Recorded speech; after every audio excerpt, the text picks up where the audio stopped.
Buckle up, everybody, because today we are diving headfirst into the 2024 election. Yeah, it's getting crazy out there. It really is. And, we always like to go a little deeper here. So we're digging into this CNN article. It's got everyone talking. It's all about Trump's campaign strategy. If you can even call it that.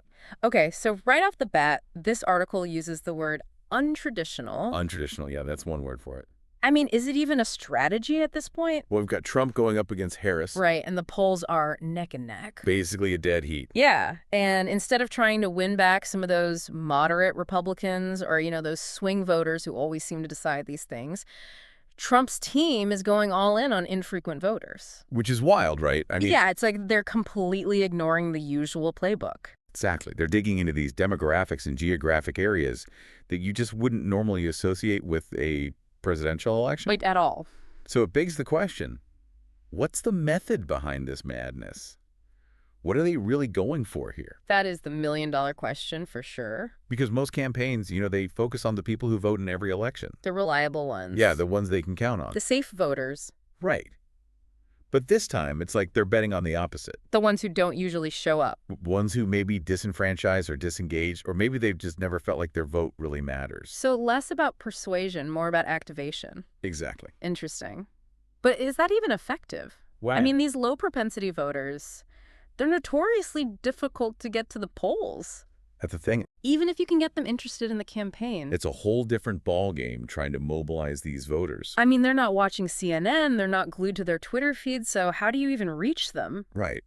They might not respond to the usual campaign messages. It's a lot of work. It takes a lot more resources, a lot more time, and a very, very targeted approach. And that might explain why the article calls out Trump's reliance on these outside groups. Especially Turning Point Action and Elon Musk's America PAC. Which, I mean, it's not unusual for campaigns to outsource some things. Sure, voter registration drives, get out the vote efforts, that kind of thing. Right, but this is different. It's the scale of it. They're relying on these groups for pretty much everything. It's like the campaign itself is running a skeleton crew. Maybe that's by design, but it definitely raises some eyebrows.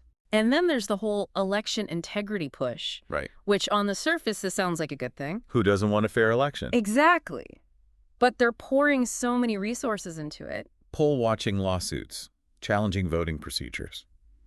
It's almost like they're preparing for a fight before the votes are even counted. Yeah, it definitely makes you wonder. It's definitely a tactic we're seeing more and more of these days. It's all about questioning the process itself. And it plays right into this larger narrative that we've been seeing. This idea that the system is rigged or the other side is cheating. Whether it's about ensuring fairness or something more strategic, well, that's a debate that's only going to heat up as we get closer to November. Oh, absolutely. And you know what? It's not just talk. They're not just paying lip service to this stuff. This article goes into some very specific examples of this strategy in action. Oh, really? Okay, then tell me more. And let me tell you, some of this stuff is like straight out of a political thriller. All right, I am intrigued. Lay it on me. So it's one thing to talk about this stuff in theory. Right. But they're actually doing it. Putting it into practice. Exactly. And the article goes into these really specific examples. Okay, so like what? Give me an example. Yeah. Well, they talk about this app. An app? Yeah.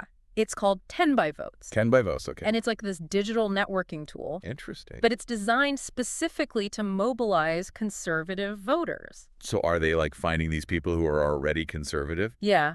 But they're finding the ones who maybe don't even realize they're conservative. How do you not realize that? Or maybe they just don't think of themselves as political. Oh, okay, so they're like tapping into this whole hidden network. Exactly. And then they're like, hey, go find your friends and family who don't usually vote.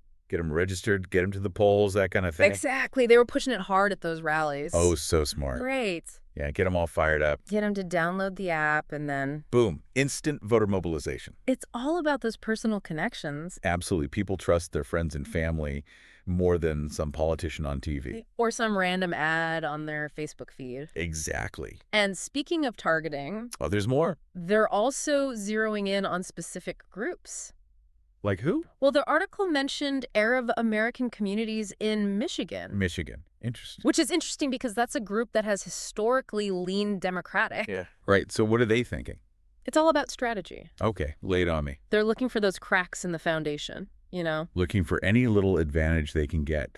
Right. And the article suggests that they're really leaning into the Israeli-Palestinian conflict. Which is a very complex issue, to say the least. Yeah, but it's something that Trump has obviously taken some very strong stances on. And those stances have definitely resonated with certain segments of the population. Exactly. So they're hoping to maybe peel away some of those Arab American voters who might be disillusioned with the Democrats.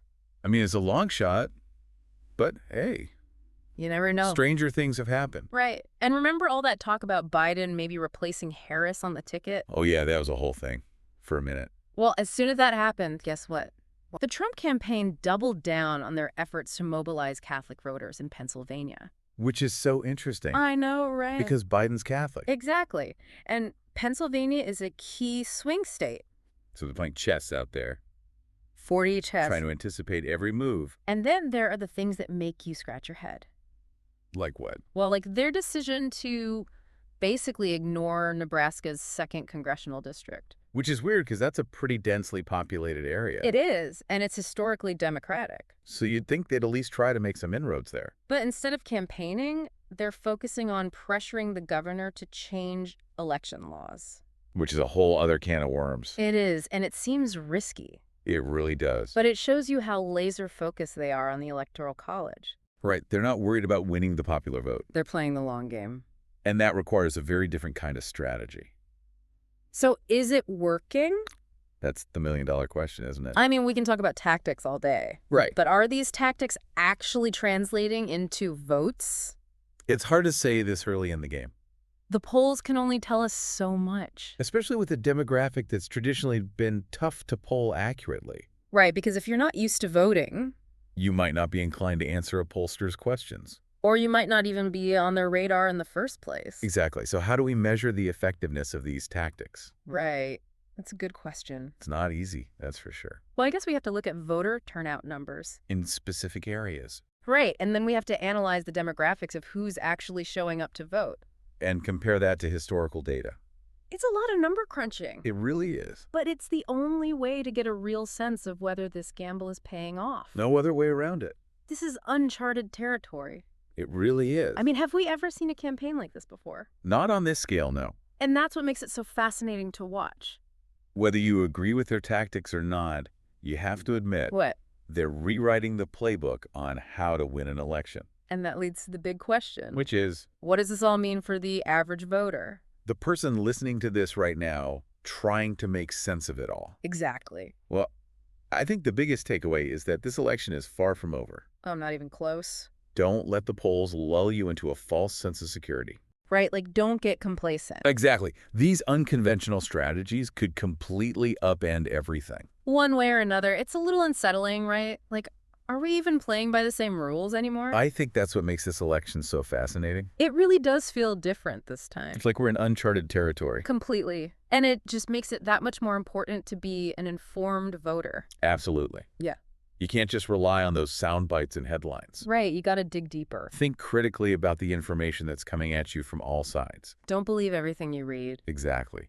So much of what we see is spun a certain way. For sure. So, okay, let's say, hypothetically, this all works. Hypothetically. Trump pulls it off, wins the election based on these low-propensity voters and all these unusual tactics. All right, let's play that out. What happens in 2028? That's the million-dollar question, isn't it? Right. Does this become the new playbook? I mean, you got to think if it works once. Why not try it again? Exactly. Why waste time and money trying to win over people who are already committed when you can tap into this whole other pool of voters? The untapped potential. Right.